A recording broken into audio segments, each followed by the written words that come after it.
ಸರ್ವಿಕ್ಸ್ನ visualise ಮಾಡಲಿಕ್ಕೆ ಒಂದು test ಮಾಡ್ತೀವಿ, ಮತ್ತು ಇದು ಪ್ಯಾಪ್ಸ್ಮಿಯರ್ ಕೂಡ ಟೆಸ್ಟ್ ಮಾಡಲಿಕ್ಕೆ ಉಪಯೋಗಿಸೋಂಥ ಇನ್ಸ್ಟ್ರೂಮೆಂಟ್ ಬಂದ್ಬಿಟ್ಟು ಇದು ಸ್ಪೆಕ್ಯುಲಮ್ ಅಂತ ಹೇಳ್ತೀವಿ. ಇದನ್ನು ನಾವು ಈ ರೀತಿಯಾಗಿ ಸ್ಟೆರಿಲೈಸ್ ಮಾಡಿ ಕವರಲ್ಲಿ ಇಟ್ಕೊಂಡಿರ್ತೀವಿ.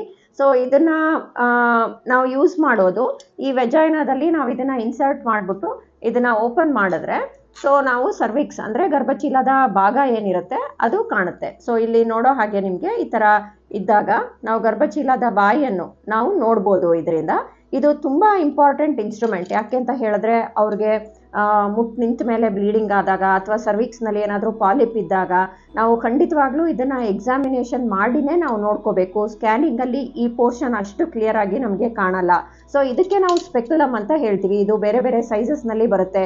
ಸೊ ಇದನ್ನು ನಾವು ಜೆಂಟಲ್ ಆಗಿ ಅಂದರೆ ತುಂಬ ನಾಜೂಕಾಗಿ ಇದನ್ನು ಇನ್ಸರ್ಟ್ ಮಾಡಿಬಿಟ್ಟು ಈ ಥರ ಪ್ರೆಸ್ ಮಾಡಿದಾಗ ಇದು ಓಪನ್ ಆಗುತ್ತೆ ಬ್ಲೇಡ್ಸು. ಸೊ ವೆಜೈನಾ ವಾಲ್ಸ್ ಏನಿರುತ್ತೆ ಅದು ಸೆಪರೇಟ್ ಆಗಿಬಿಟ್ಟು ಆವಾಗ ನಮಗೆ ಸರ್ವಿಕ್ಸ್ ಅನ್ನೋದು ಕಾಣಿಸುತ್ತೆ. ಸೊ ಈ ಎಕ್ಸಾಮಿನೇಷನ್ ಕೂಡ ನಾವು ಪ್ಯಾಪ್ಸ್ಮಿಯರ್ ಅಂದರೆ ಸರ್ವಿಕ್ಸಿಂದ ನಾವು ಸ್ಮಿಯರ್ ತೊಗೊಳುವಾಗ ಇದನ್ನು ಯೂಸ್ ಮಾಡಿಬಿಟ್ಟೇ ನಾವು ಪ್ಯಾಪ್ಸ್ಮಿಯರ್ನ ತೆಗೆಯೋದು.